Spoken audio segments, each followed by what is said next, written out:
What's up, everybody? Welcome to the Cheese Talk Podcast. I'm your host, Brian Rego, and tonight I am joined by Aaron and John.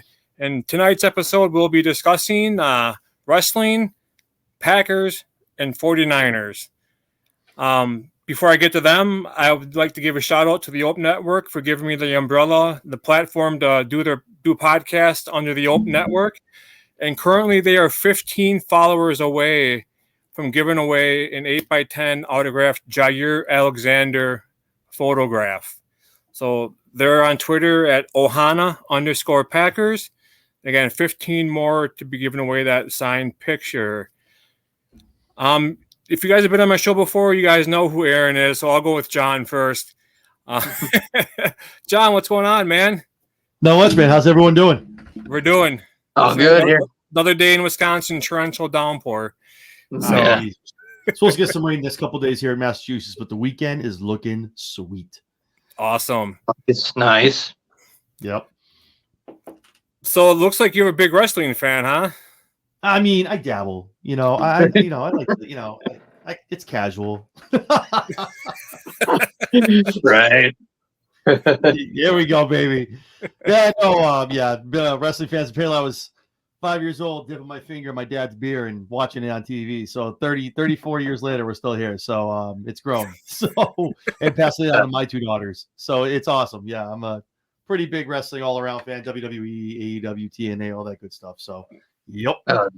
Awesome. And you're a Niners fan. I am. An East Coast Niners fan. Yeah. When I was growing up, my parents were really huge Pats fans. So like around that, I started liking them the year after they won their last Super Bowl. So I was like, all right, cool. This team's pretty good. They're kind of hot. All right, I'll just latch my horses to this one. Little did I know I'd have to have 3 Super Bowl losses kick me in the teeth ever since liking this team. So maybe we'll get a win someday, baby. But yeah, no, proud Niners fan, baby. Represent on the East Coast. That's tough up here in Mass being a Niners fan, Patstown. But nowadays it's a little easier for someone like me when the Pats are playing the way they do. So yep. Isn't that crazy how much that turns around by losing to one player? Mm-hmm. It's wild, man. And it's so funny up here, man. Like it's like I've said it before on other shows. It's almost like Pats fans have become Yankee fans. Like I go to a bar on a Sunday. I don't work Sundays. I got my jersey on. I got my Niners gear on. I'm just chilling. I'm drinking a Mai Tai. I don't want to be bothered. Someone starts talking. I don't know if you can swear here. Someone starts talking crap to me. And I'm kind of looking over. I'm like, yeah, well, we're in the Super Bowl. We got 6 rings. We got 5 rings. Dude, calm down, man. Like, don't you guys suck for 3 years? Shut up. Like, get out of here, man. But it's like you can't just look at my team and go, oh, the Niners, they got their run. We had ours. No, they just start throwing rings in my face, and I'm like, yeah, you sound like Yankees fans. You guys have become what you hate. Right. It's like what's that starters pack for whatever Yankees fans and they're Cowboy fans and they're like Bulls fans or whatever, back when the Bulls had, Jordan. Yeah, Jordan, Pippen. Dude, I'm telling you, it's just like, and I'm not even a hater up here. I'm not a fan. I don't talk crap. I'm not sitting here like throwing shade. You know what it is? I watch, I love football. I have in fantasy leagues. I love watching it all, Right. But it's tough up here, man. No respect, man. The Niners could have won the Super Bowl. I still get like eggs thrown at me if I was walking down the street in a Niners jersey. Like they don't care up here. They don't care. But, yeah, it's like, well, in the last 30 years, we've had Rodgers and Favre. Well, you only got 2 rings out of that? What does your team have? Yeah. Yep. Or for us, it's big with like Bears fans. They like to give us crap, but like our record, like in the last 60 games, are like 55-10 against them, some crazy number like that, and I've had a couple of guests on here that were Bears fans, and I always tease them. Like the first question I ask them is if they still own a VCR to watch the highlight tapes. NFL Films presents. Oh, I would heard that one. I would heard that. I would heard YouTube. There's YouTube. Well, Rogers run around doing the double check and like calling him, I'm your daddy. Like that was classic TV, man. That was classic TV. So today there was a video of Coach LaFleur walking in from training camp, and he turns around and he's like, "That's my son." And you know how they have the tradition where they ride the bikes to and from the stadium? Well, his son was trying to follow his dad into where he was going, and security must have tried to stop him. Mm-hmm. And then shortly after, there's a podcast, Cheesehead TV, up here that made a quick meme video of when he turned around and said, "That's my son," and the video pans to his kid riding the bike. You know, that's my son. They had a Bears logo trailing, because we own the Bears, and like we call him our son. Yes. Oh man. But if you guys don't know Aaron, tell us about yourself.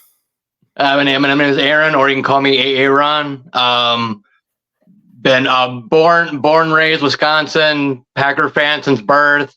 I even so much as say considered myself a third generation Packer fan because my dad, mom, both Packer fans, and they were inherently Packer fans from their parents. So, and I think it's just a test to the history of Green Bay. It's pretty nuts. But I've been Packer fan since birth. I witnessed a couple Super Bowls.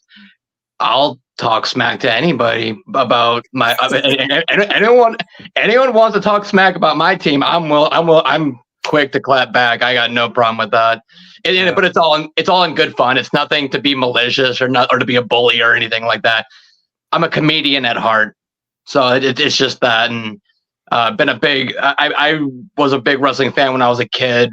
I was born in '92, so I got a bit of the Attitude Era in the late '90s as a kid. Stayed up with my dad sometimes late watching that.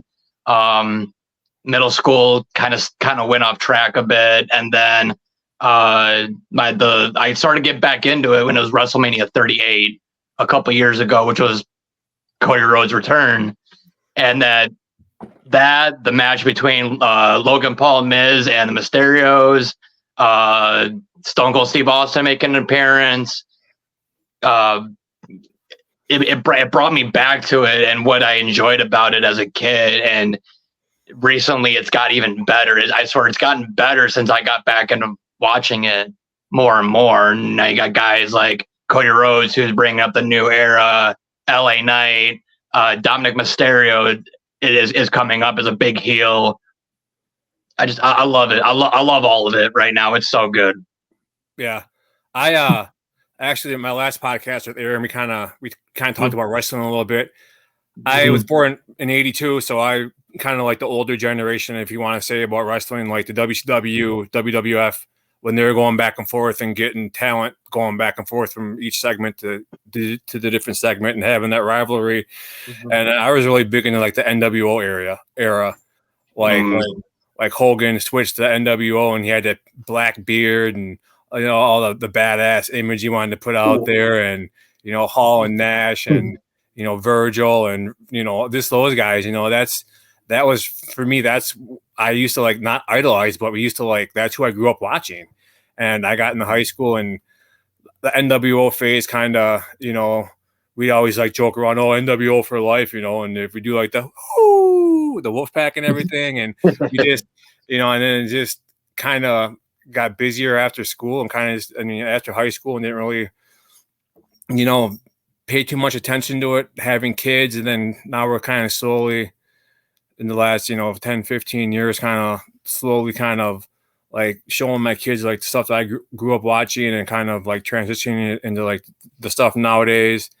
But we're not like hardcore, but if it's on TV, we'll watch it, if we have time to, because we're busy with 5 kids and all their activities and sports and football. I mean, it's just crazy around the house right now, especially summer going in the fall, and got football starting, soccer ending, and all that fun stuff. So, number one, I'm a huge football fan, huge sports fan. Football and basketball is my second passion.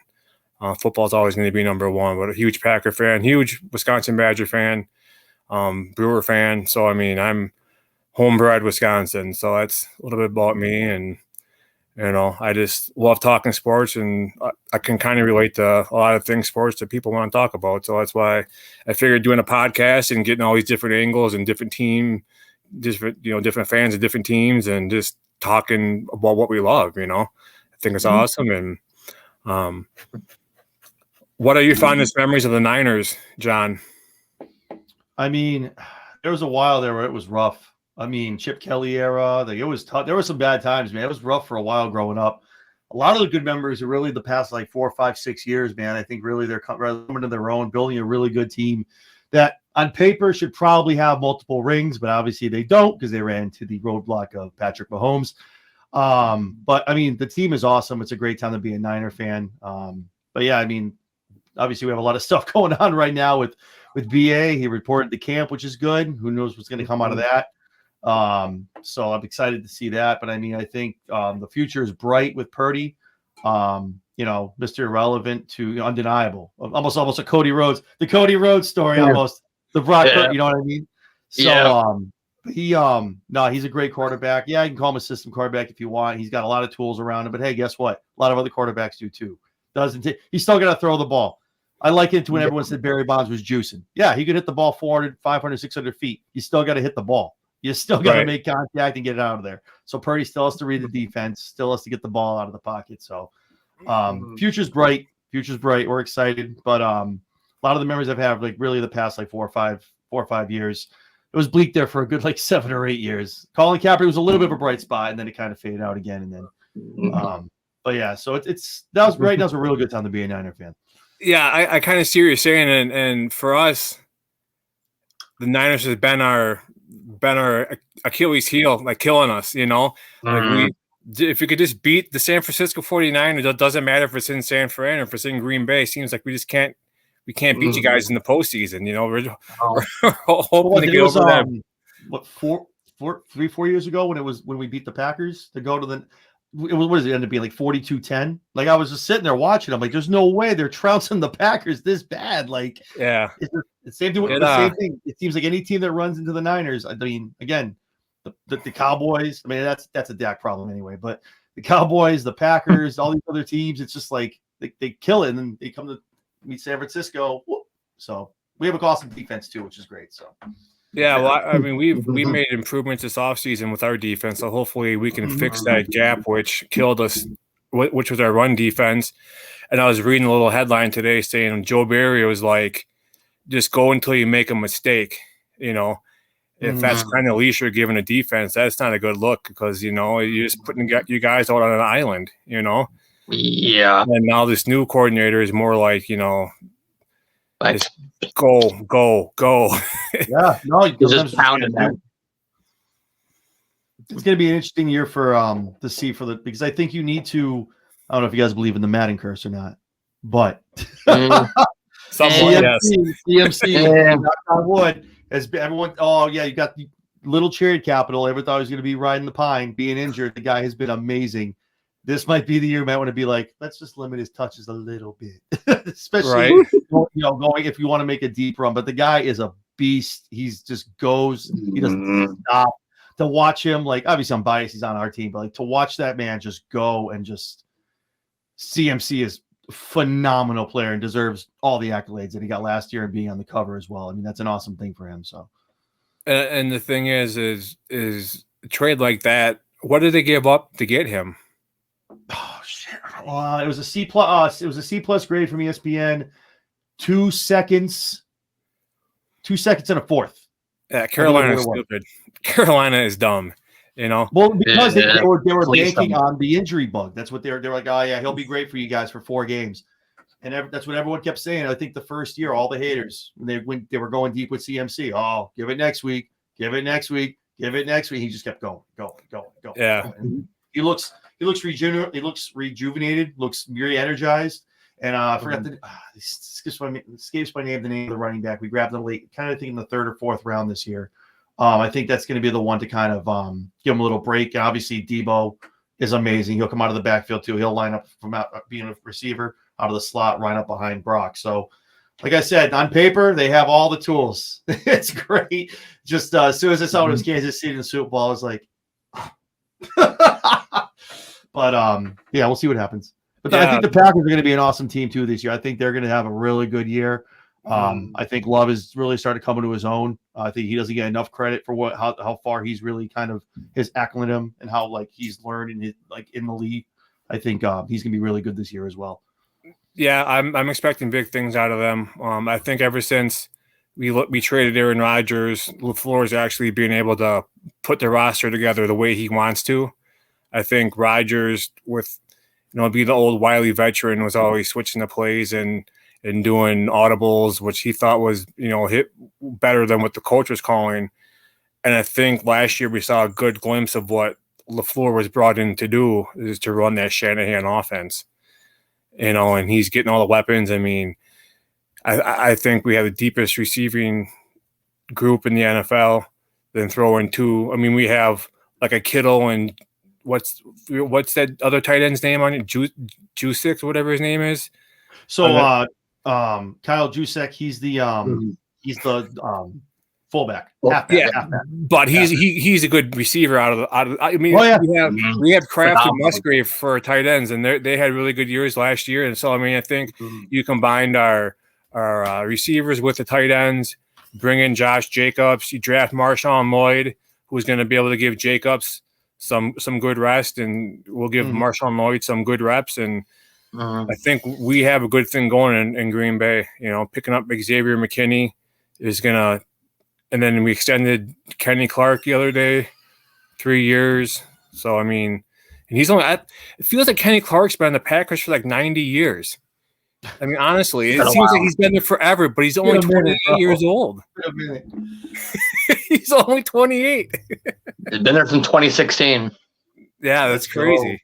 You don't see that nowadays, man. Everyone's chasing the bag. It's like that's the same thing with Juice. Everyone's like, why do you go somewhere? He loves playing in San Francisco. They pay him very well because obviously he does do what you said. They'll feed him the ball when you least expect it, and he'll drive it right in for a touchdown, or he'll come out into the slot or come out of the backfield and give you a good 15, 20, 25 yard reception. So yeah, I think the NFC is really starting to bolster itself up. You got the Lions.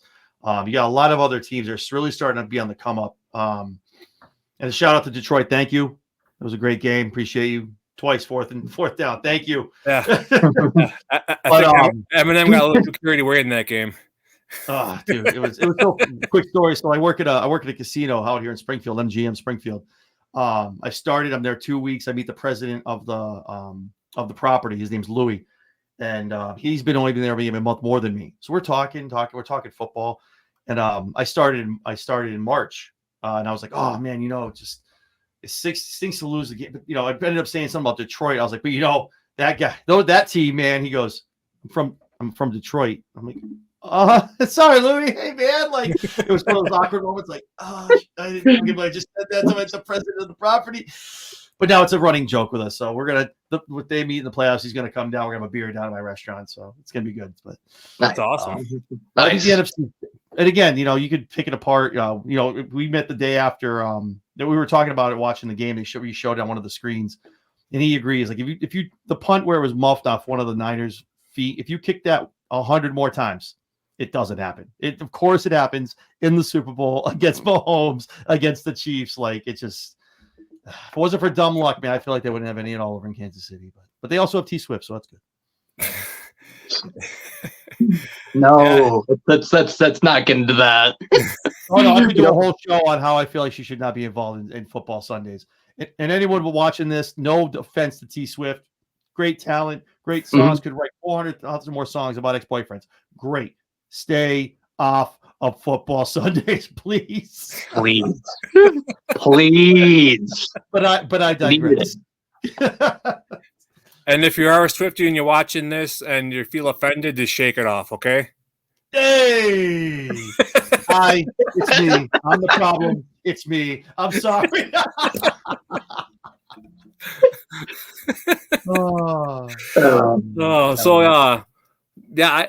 I mean, who would be your favorite Niners coach in the team history? Would you go with Bill Walsh? I feel like you have to. I mean, there's a lot of others that can get it done, but Walsh is just, no one compares to what he did, man. You can't. He has to. He's up there. He's the standard bearer. I mean, Kyle had a shot, like I said, with this team. Unfortunately, things happened the way they did, but Walsh, you can't. There's nobody that can even hold a candle to him right now that's run that team organizationally wise. I mean, they've had success, great records, but championship style and just building that kind of dynasty pedigree and that kind of culture in that locker room. No one ever did it. No one's ever done it so far. That the way Walsh did it. Right. And for me, you know, I would definitely say Lombardi, but in the more modern era, if you had to, between the Packers' last handful of coaches, I'd go with Matt LaFleur. Yeah. Even though McCarthy won a ring, I'd still go with LaFleur. You know, can see the difference with LaFleur ever since he's gotten there. Like that culture changed 180. Like with the Niners playing the Packers, seeing that team and seeing you see it on the sidelines, everything they show. It's just a different vibe, a different energy, and it's still LaFleur is definitely is bringing a bright future over there. Yeah, and it's cool that he's so young too. It's like a whole like attitude adjustment for the players. Like the oldest player I think is 31. I think they have one of the youngest rosters. I think. And I think even with the defense, you know, you got Jair, you'll have Javon Bullard, Xavier McKinney, then hopefully Stokes comes back at least 95%, 100% healthy in the other corner. Then you got, you know, Adrian Cooper, you got Luke Van Ness, you got Rashawn Gary, who might be playing down in the dirt this year on defensive end. I hope so. Kenny Clark, Devontae Wyatt, Quay Walker. I mean, we're building a good really good defense, and I'm excited for this 4-3 defense to see if we can actually stop the run, because that was killing us last year, stopping the run. And I even was reading article today where Rashawn Gary was just like chirping at the offensive line, just like staring down linemen as he's walking off the field. It's like that guy wants blood. Yeah, he got 3 sacks. He got 3 sacks in practice today. Yes. He's looking good. Defense, man. I love when the defense gets some good sacks, man. When they don't get flagged and called back for you know. And that's the thing too, like Javon Bullard and you know, we already had like a swagger on defense with Jair and like Rashawn Gary, and you add in McKinney and then you add in Bullard, it gets that swagger kind of gonna get the defense feeding off each other, and they're just gonna go out there and kill somebody, you know. Record wise, where do you guys think the Packers finish this year? Record wise, I think they're going to finish in the 12-5 range. Ceiling, I would say 13-4. The floor 10-7, at the very least. Nice. I just think they're gonna feed off of last year. I think they'll get Jordan. He'll get his extension. I think by the end of the week this week. I know they're working on it. He's not going to practice until he gets that signed and done. So, and people are saying, oh, he's holding out. He's doing this. He's doing that. There's videos of him today out in the practice field in street clothes, getting torrential downpour on him. He's out there in the middle of the field working with a team, like talking, and he's in meetings, and he's there. He knows he wants to be there. He's going to get a contract done, but he still wants to have his presence at training camp. So that's a good sign for Packer fans, and very good, knowing that he actually wants to be there and doesn't want to go over in Egypt on some $13 billion some ayahuasca. Imagine Aaron Rodgers doing some ayahuasca trip on the top of a pyramid. Did you see a picture of him today arriving at training camp wearing that black Egyptian cat T-shirt? I saw that. That was pretty cool. Flip flops and that guy's, I think, losing his marbles, man. He's always been a character, though. It's always kind of been his thing to wear something silly going into training camp. I remember one of the last training camps he did with Green Bay. He came in dressed as Nicolas Cage from Con Air because he had the long hair, and I'm like, this guy's he's playing the media, man. It's like this guy right here. It's like that was pretty cool. Like he was a character. I love that about him, was that he was willing to dress up and be funny and kind of let loose a little bit and help some of the younger guys let loose a bit too at times. And even like in the team, they had like the team dinner where he dressed like in his tight denim cowboy outfit with the cowboy hat and everything. That was crazy to see him with the handlebar mustache. That was great. I loved when he did. I loved when he did the Ben Stiller character from Happy Gilmore, like. And he had the full goatee and everything. He had the full mustache and everything, and it was perfect. I'll put you to sleep. I just love when he looked out to the crowd and was just like shh, like just like Ben Stiller. I'm just like, that was great. That was great. John, who is your older era favorite wrestler? Oh, see, I'm 84, so I grew up all of them, man. I think I got to go. I can't give it to one. There's so many. How older era are we going? We going Like- Attitude, or we going like before Attitude? late 90s or not late 80s, middle 90s. Like you got the Hogan, Warrior, Undertaker, Macho Man. Macho Man. Yeah. Yeah, brother. I gotta say Taker, man. Taker was my first ever favorite wrestler. When I first got into wrestling, Taker was the guy, man. He's timeless. It's just Taker. Taker's my old because he was so consistent. Once he came out, he just stayed the field, and that was it. Just the whole way with the character. After figuring out a couple other things in other companies, he finally debuted with that and just went with it. Yeah, there's so many other ones too, man. Like there's just, like you said, Warrior, the Macho Man. There's so many. King. There's just so many.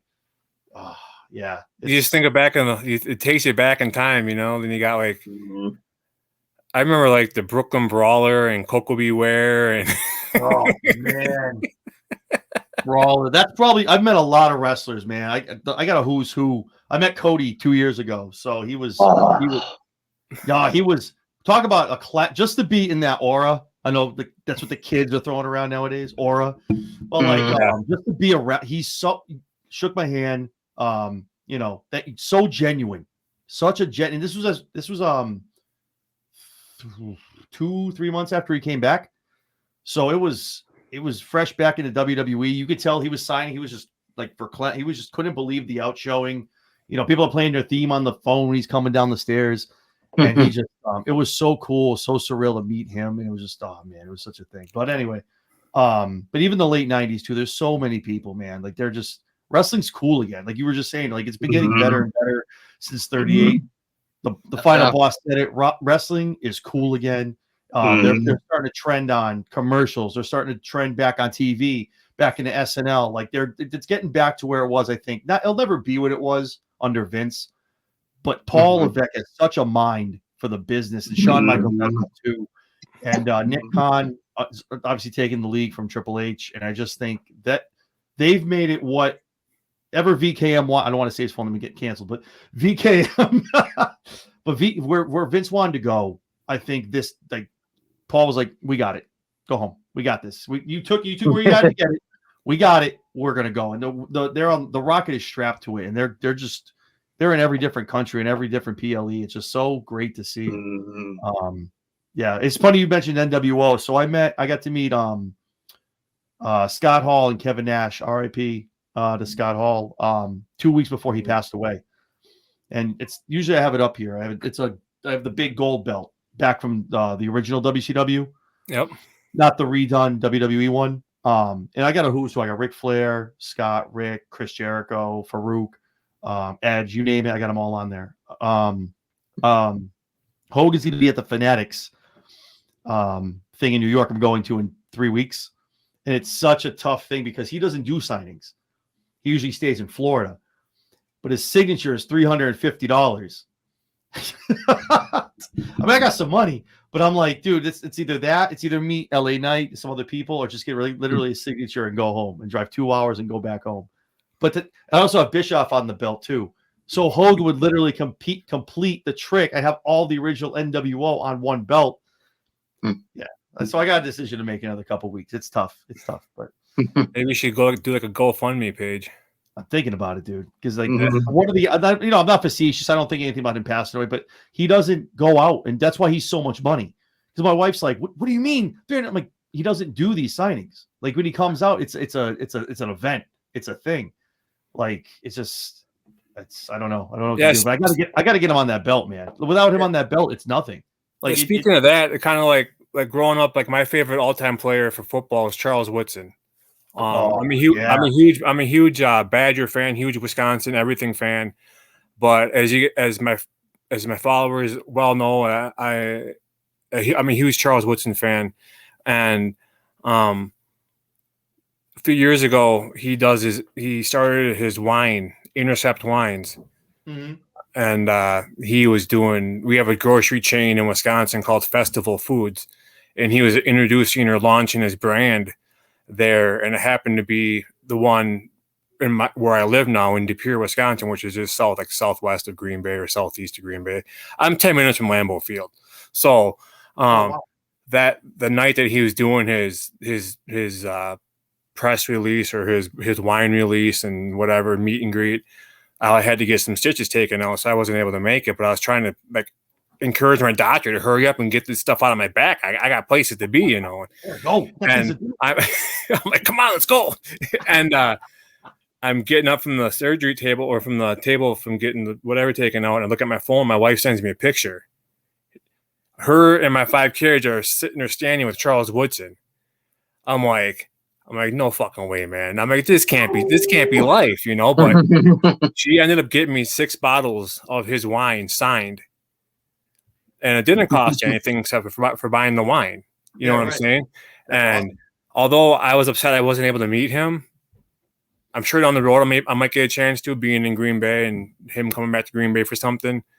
But I'm just glad my kids got to meet my idol when I was growing up watching football. Yeah. You know what I'm saying? Awesome. So, yeah, that's about as close as I got to meeting somebody with high stature, I guess. Besides meeting Matt LaFleur, I've talked with him before, but that's awesome. Yeah.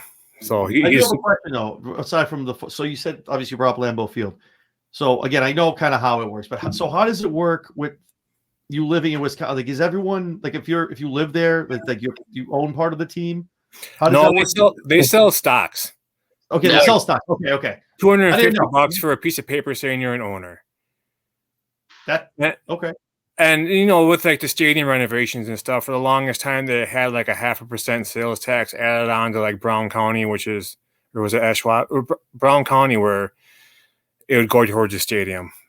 So like we pretty much paid for the stadium, and everything. But I mean they have like stock sales and like $250 for a piece of paper saying that you're a part owner of the Packers. It's owned by the community pretty much, and that's kind of cool. They rake in. I mean, if you ever wanted to go and like get taken back like on the history of the NFL, regardless if you're a Packer fan or not, they have a Hall of Fame, Packers Hall of Fame inside of Lambeau Field.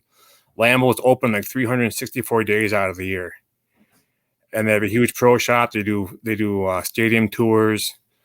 I mean, it's you guys are crazy fans, man. I give it up to you all the time, man. I thought that I'm serious. Like Packer fans are up there, dude. You guys win or lose. That's what I love about fan bases. That's how I judge a fan base. Like you can win and you can win big and you can but it's when your team is 2-15, but you're still sitting there. The stands are filled. People are still cheering. That's what. Then you guys win or lose, man. The Cheeseheads always show up, man. That's awesome, man. I love it. That's the thing too with like the season tickets. Do you know how long of a wait list it is to get on the season ticket list? I could have gotten put on the list when I was born, and I still wouldn't be even close to sniffing getting season tickets. Really? That's how far back it goes in like generational. Yeah, absolutely. I don't even bother with them. I could put my 5 kids on there, and chances are they wouldn't ever sniff season tickets. Wow. It's crazy. Yeah, wow. Wow. I'm not even going to bother with it, honestly, at this point. I'm 32 already. I'm like, there's no chance I have. You're out. I'm to the point where my anxiety kicks in, and being around a big group of people just upset me. I just want to punch somebody. I'm better off just watching it in my living room, and I got my bathroom right there, my fridge right there. I don't have to pay $18 for a hot dog and $20 for a soda and wait in line to, in the freezing cold to use the bathroom. I can just go right in my own bathroom.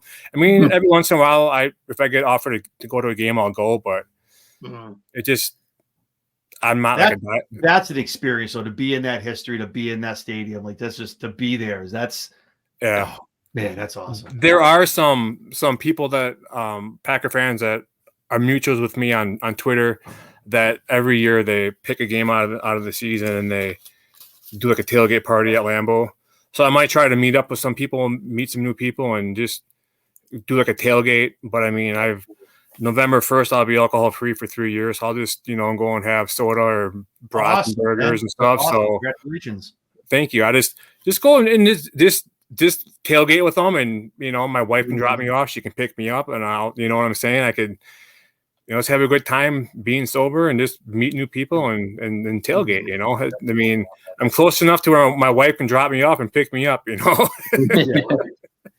It's cool up here because every 8 years, every 8 years, the Niners come up and play the Pats with the way it all rotates and everything like that. So this year the Pats play in San Fran.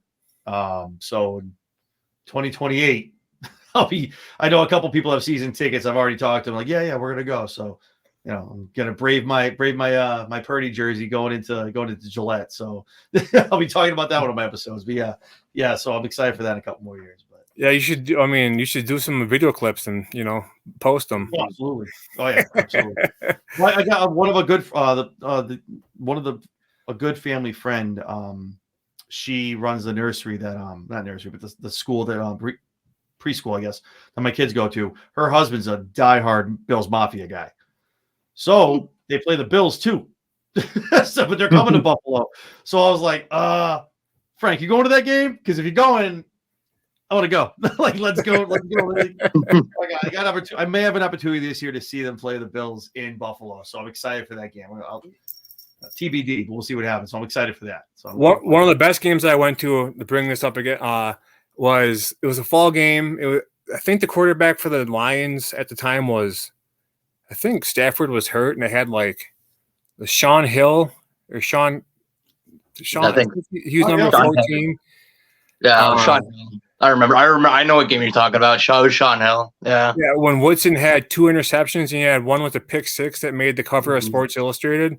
I was at that game. It was awesome. To be able to see my idol just dominate a game was a really good memory that I always remember. And what was your favorite game of all time, Aaron? It's hard for me to pick because I watched a lot of good ones. But probably my favorite, obviously, because I was old enough to remember, was the last Super Bowl we won back in 2010 season. Ooh. So many people counting us out at the end of the year. We make a huge run in the playoffs on the road, and then I get to enjoy that with my whole family. We went to a local bar down near where my parents live. That my ex brother-in-law. My sister divorced some years later, but he was a Bengals fan too. Another story, but anyway, we went to that bar. We went to that bar to watch the Packers play the Steelers in the Super Bowl, and just getting to watch that whole game and how back and forth it was, but how big it started too for us with the huge touchdown. Was it Nelson? I think started it, and then pick 6 by Nick Collins, and then we're up 14-0, and then we end up winning in the end, and just cherishing that. I cherish that memory with my family. Absolutely. That game was memorable. That whole season was memorable. Just like you said, the way we entered the playoffs as a wild card, and I remember going to Philadelphia and Tremont having that pick in the back of the end zone to seal the game. Yeah, and then Tremont having the pick 6 against Atlanta before halftime. That was great. Some of the, then Sammy Shields, undrafted free agent, had a 2-pick game against the Chicago Bears. We just BJ Raji. With pick 6 and the Raji dance.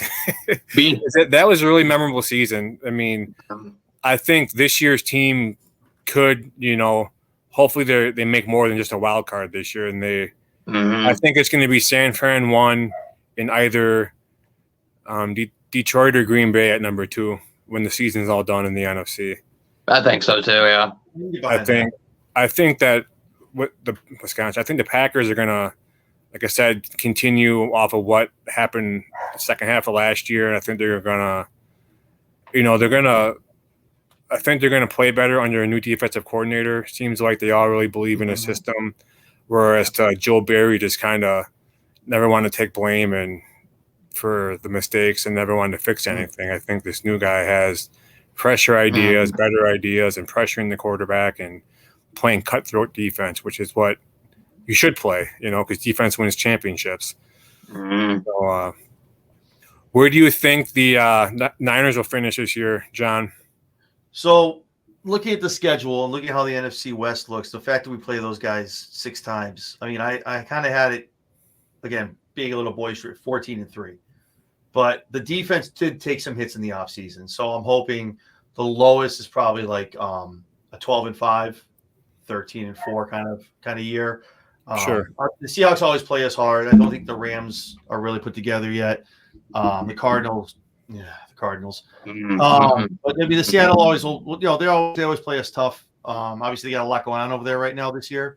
I'm not saying it's a clean sweep in the West. That'd be amazing. But they have a decent schedule. They play a lot of teams that just like you can't look and go win. It's okay. That's with what they can do on offense against the other teams. It's hard to say that they're going to lose that game. So, but the defense did take a couple licks, couple guys leaving. So they drafted well this year. They still have Bosa, obviously. So it's 14-3. Speaking of the Cardinals comparison, what do you think about the Bears and what they're doing this last offseason and getting rid of Justin Fields and getting Caleb Williams? I think it's a huge mistake. I hate Caleb Williams. JJ should have been the pick. McCarthy should have been the pick that they went with. The dude can run. He can throw on the run. He can. Williams is going to be problems from day one. He already has been. He's not going to do. I feel bad. I feel bad for Chicago.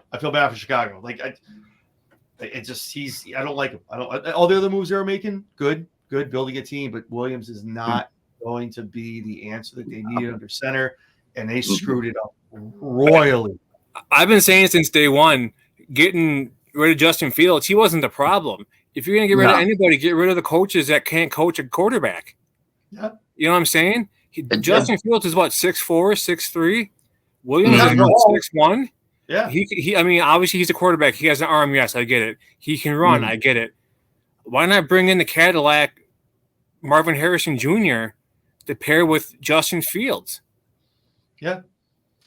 And I've been saying that you're going to have Justin Fields go to Pittsburgh, and he's going to end up taking over for Russell Wilson. I guarantee you halfway through the season. They'll throw in Justin Fields' experiment, and he's going to take over a starting quarterback for the Steelers, and the Bear fans are going to hate the Bears ownership for getting rid of Justin Fields. Mike Tomlin is one hell of a coach.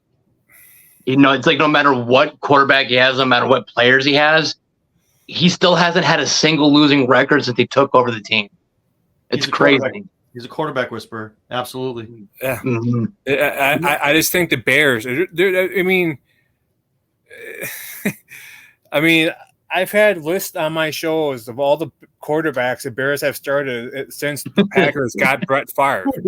Them in Cleveland are like up there, man. Of like I took a 3-subject notebook front to back, and I had a list of it's like the list of Jericho. The long list. You just got drafted by the Bears. You just made the list. What do they have those jerseys? They have all the nameplates on the back of the jersey. Was that Lions fan? Caleb Williams. You like to paint your nails? You soft? Guess what? You're on the list. Yeah. So true. But if the Bears quarterbacks. That's wild. If Bears ownership doesn't hate, if the fans don't hate ownership for getting rid of Fields, they're going to hate them for getting Williams. I'm sorry. Even the reports that I'm seeing coming out, I mean, it's just some of the things he represents himself. And the agent he has is non-NFLPA certified. So if you want to do a contract, you have to deal with Caleb Williams. So he literally can say what he wants. It's just such the price on the team. He's already asking for, he wants a piece of the team, other things that he wants, these little gets like, dude, you don't even have the cup of coffee poured in the league, and you're asking for dude, go out and do something. They were showing clips of his throws during the first day of training camp yesterday. He had a receiver high and dry across the middle. You do that against anyone with a heat-seeking safety, that receiver is going to hate you. He throws ducks, too. He throws ducks, bro. He does. If you watch in college, the games that he won, the good teams against him, crushed them. Yeah. I know there's hype, and if you look at the numbers, if you're an NFL team, I don't know who in Chicago needs to get the blame for this because, dude, McCarthy, was the man. He would. I'm telling you, I feel bad for Chicago. I feel bad for Bears fans. Such a story franchise. Even just keeping Justin Fields. Well, no, that too. I know, but if they were going to get rid of him and you still want to go to the draft, dude, you could have taken anyone but Caleb Williams, man. I'm telling you, just Rewind like 6-7 years ago, they could have had Patrick Mahomes. That's so wild. The same thing that Pats. What's one thing I told Pats fans? Something about, oh, you're lucky you had Debo. I'm like, you could have had Debo. Your coach passed on Debo. So I don't want to hear about that. Hey, the Packers could have had was it Barry Sanders, Deion Sanders, and whoever else, but they picked Tony Mandridge. It's so wild how that all worked out. Four of the top 5 picks in that draft made the Hall of Fame. The one that didn't was the one the Packers took. Oh, but I can't complain. We've been pretty spoiled the last 30 years for quarterbacks. Yeah. But I think the ultimate key is, I mean, granted, San Fran, you guys have a good one in mystery irrelevant because that comes every, what was the last one? Tom Brady in that kind of situation. Yep. So you go back and you had, Favre came in behind Mikowski. Mikowski got hurt. Favre came in. Favre did good. Favre was doing awesome. They drafted Aaron Rodgers. He sat 3 or 4 years, learned behind one of the all-time greats in Brett Favre. And then Rodgers came in. He had a rough half season, though, one season. And then, he was doing really good in his career. Then the Packers drafted Jordan Love. He sat for 3 or 4 years. You can't just always bring in these talents and throw them right at quarterback. Yeah. You know what I'm saying? You got to give them time to develop. It takes a lot. It takes a really, really special talent to really go out there, especially in today's NFL. It's not to be an old guy and shake it, but it's so much faster. It's more physical. These guys, the linemen are built like wide receivers, man. These safeties, they run faster than anything I've ever seen.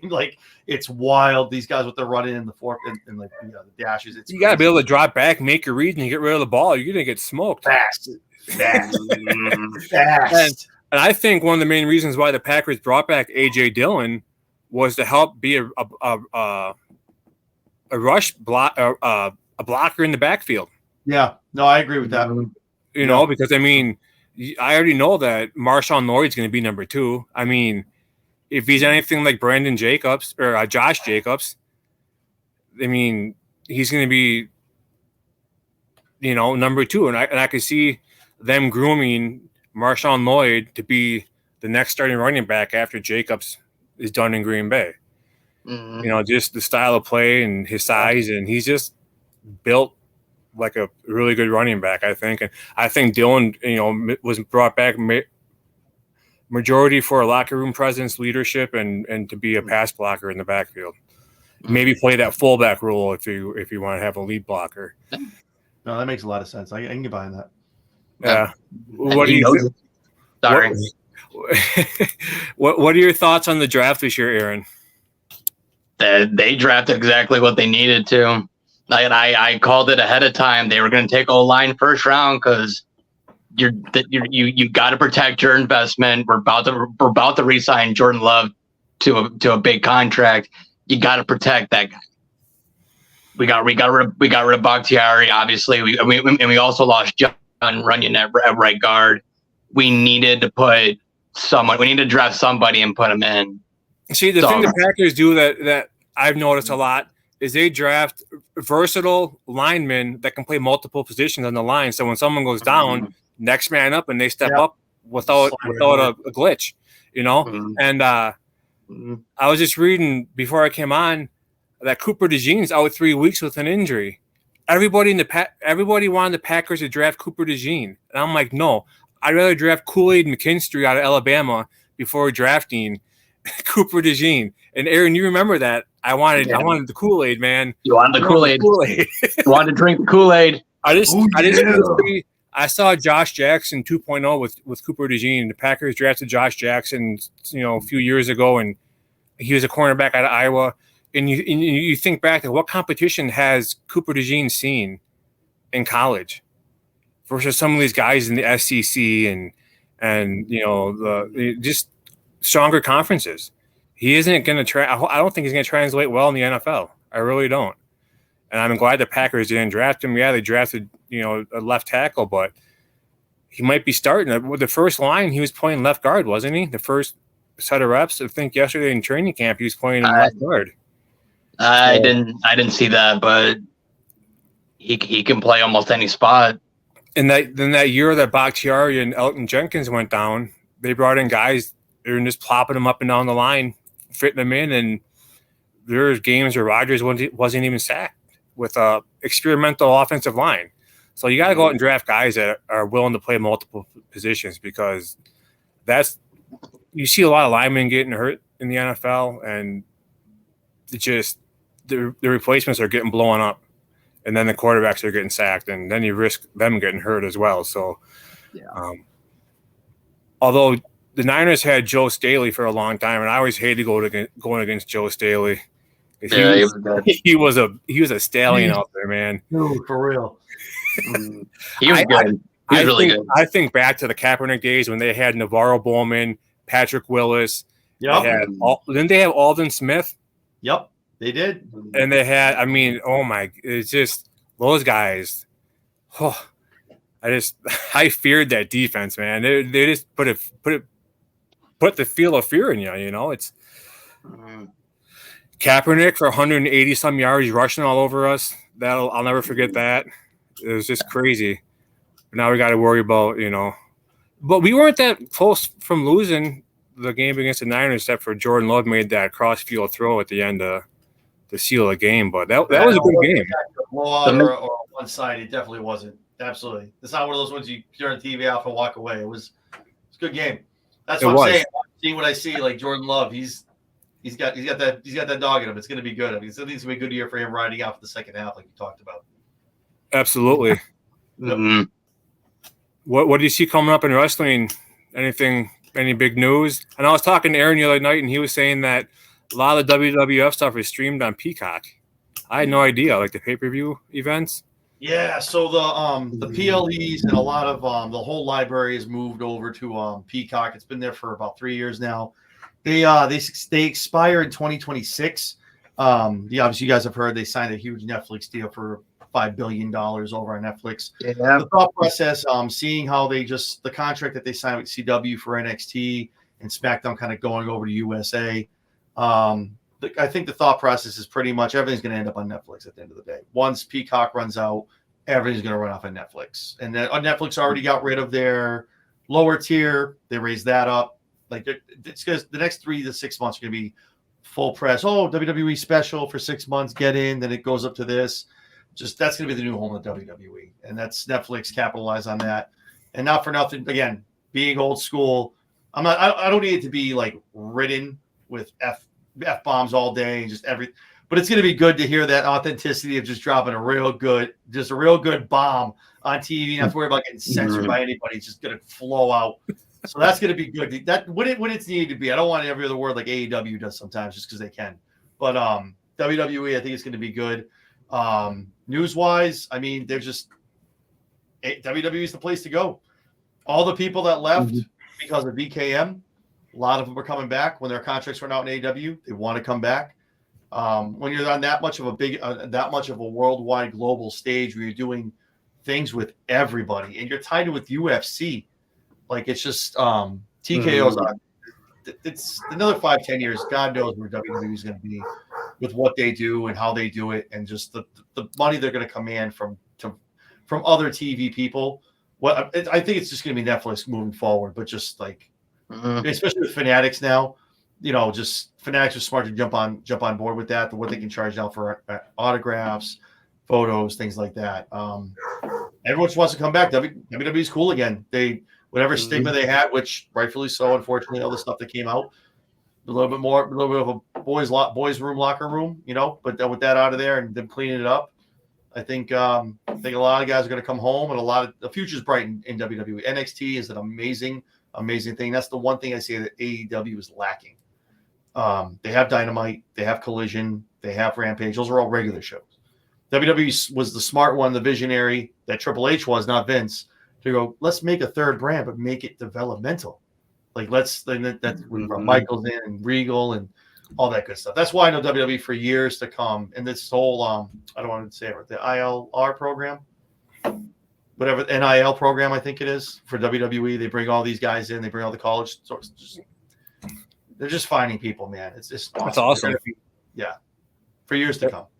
Yeah, and they're getting more and more with like their ideas and their presentation and their not stage how they the theme or decorate. Not I don't want to sound whatever, but decorate how they like the presentation of like the arena and the pyro, all the pyro, and it's just awesome. That was from TKO. Pretty much when they merged, people lost their jobs, people got cut out, they put everything together, and they're like, listen, we don't need that stupid Tron stage you guys do. First of all, you're cutting about 3,000 seats out. Bring that down. Let them sit above that. It's very minimal setup. It takes us way less time. Set up a couple pyros if you want. But again, you guys watch it too. The camera angles, that one continuous shot that comes out from the back leads you all the way up. Like the walk up for a UFC fighter is amazing stuff. I love it. I love it. Get rid of Pete Dunne. Kevin Dunn. All these other guys. It's TK was such a breath of fresh air with the UFC producers. And I'm a huge UFC fan. Huge UFC fan. So I watch it on Saturdays, and I see. I'm like, that's where they get that camera angle from. The above the ring thing. Oh, that's UFC. That's where they got it from. So I think it's a match made in heaven. Obviously, Ari and Vince had done things before. So I did Nick Khan, The Rock being on the board legitimately is amazing. That puts you already in a driver's seat with three minds now of the Attitude Era that in the best time of wrestling. One on the board, one running the creative, and the other one running NXT. You can't lose. You can't lose. Yeah, three big names that people know and will trust. And their minds, just the minds that they have, like it's just unbelievable. Yeah. Well, gentlemen, I think that's going to wrap it up. I want to thank both you guys for being on tonight. I know John's on the East Coast, so it's getting kind of late for him, maybe. But listen, I love your takes, and for football takes, I would love to have you on during the season. I'll shoot you some dates. I got September full, but maybe like October, November-ish, we can take a little delve to see how Niners are doing and talk football. And maybe I'll have Aaron on as well at the same time, and we can kind of chop things up and see where we're at with our teams. Oh, yeah. I'm with it. Absolutely, guys. It was a pleasure. Thank you so much. I appreciate it. Absolutely. And John, where can people find you at? You say John or Aaron? John. Me. All right. Awesome. Thank you, guys. So, you can find us on Twitter, almost 20,000 strong at Chair Shot Sports. You can also find us on the same handle on Instagram and on Facebook. If you got some time on Saturday nights at 6 o'clock every Saturday night, download the Live 365 radio app. We're on the Block 105 and also SoCal Radio as well. Every Saturday, our 1 hour radio show at 6 o'clock. Aaron, what about you? You can find me at cheesehead_nerd on Twitter, or you can find me at Ohio Packers on TikTok. And you can find me at Cheese Talk _pod on Twitter and Cheese Talk Podcast on YouTube. Like, subscribe, comment, whatever. We'll be on there. And then I'll get this uploaded and I'll take you guys. Again, thank you very much. Appreciate it. You guys have a great night. Go Pack, go. What's your slogan, John, for the Niners? Faithful to the Bay, baby. For the Bay? What is that? Faithful to the Bay. Faithful to the Bay. Let's go, baby. If you say so. I won't talk to you guys beforehand. Hopefully you guys have a good start to your season. We'll definitely talk October, November. Sounds good, man. You guys take care. Have a good night. Nice talking to you, John. Nice talking to you, Brian. Thank you for having me.